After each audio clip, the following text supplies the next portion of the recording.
Masyarakat Anti Korupsi atau MAKI melaporkan Menko Polhukam Mahfud MD, Menteri Keuangan Sri Mulyani dan juga Kepala PPATK Ivan Yustiavandana ke Barreskrim Polri.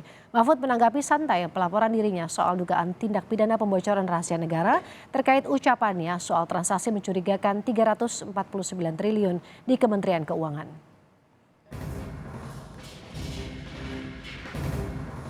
Selasa siang, masyarakat anti korupsi atau MAKI melaporkan Mahfud MD, Sri Mulyani dan Kepala PPATK Ivan Yustiavandana soal dugaan tindak pidana pembocoran rahasia negara, yakni transaksi mencurigakan senilai 349 triliun rupiah di Kementerian Keuangan.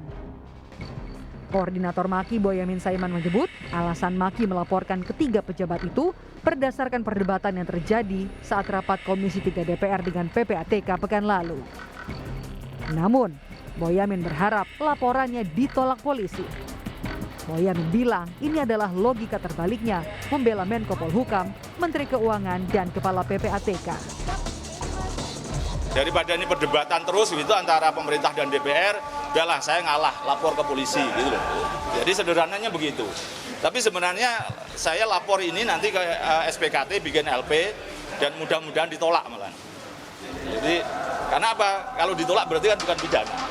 Mana ada orang lapor malah berharap ditolak.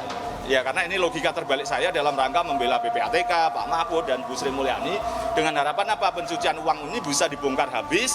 Substansinya di situ gitu loh. Substansinya pencucian uang dugaannya ini dibongkar habis sampai siapa pelakunya diproses hukum dan harus dirampas untuk negara. Menko Polhukam Mahfud MD pun menjawab santai dan berkomentar bagus. Soal substansi laporan, Mahfud membantah ada pembocoran data. Bayar zakat saya yakin. Kok terkait pembocoran? Nggak ada bocoran. Nanti datang berarti ke DPR, Pak. Oh masih. Besok ya Pak? Wajib diundang DPR itu aja. Menteri Keuangan Sri Mulyani mengaku kaget setelah Mahfud MD menyampaikan adanya transaksi janggal 300 triliun rupiah lebih di Kementerian Keuangan kepada media.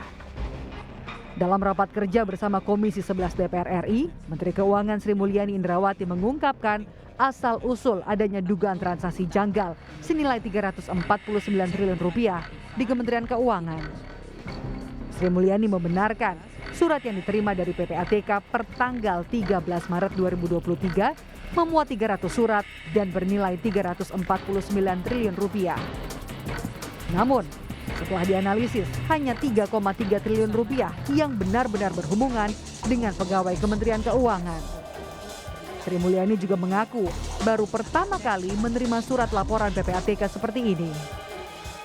Sehingga yang benar-benar berhubungan dengan kami terkait dengan kalau ini menyangkut tupoksi pegawai Kementerian Keuangan, ada 135 surat, nilainya 22 triliun. Bahkan 22 triliun ini Bapak dan Ibu sekalian, 18,7 triliun itu juga menyangkut transaksi korporasi yang nggak ada hubungan dengan Kementerian Keuangan. Nanti kami akan lihat beberapa contohnya supaya.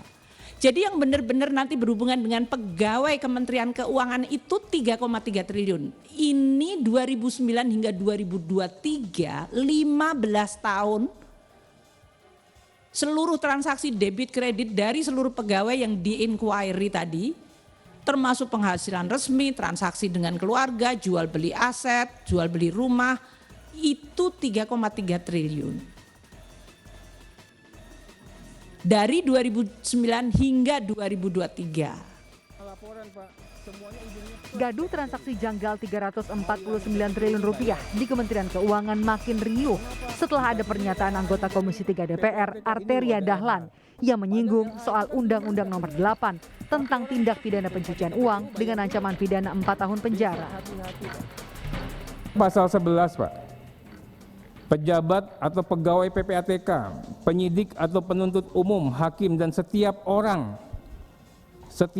itu termasuk juga menteri, termasuk juga Menko, Pak. Ya. Yang memperoleh dokumen atau keterangan dalam rangka pelaksanaan tugasnya menurut undang-undang ini wajib merahasiakan dokumen atau keterangan tersebut. Sanksinya, Pak, sanksinya setiap orang itu dipidana dengan pidana penjara paling lama 4 tahun.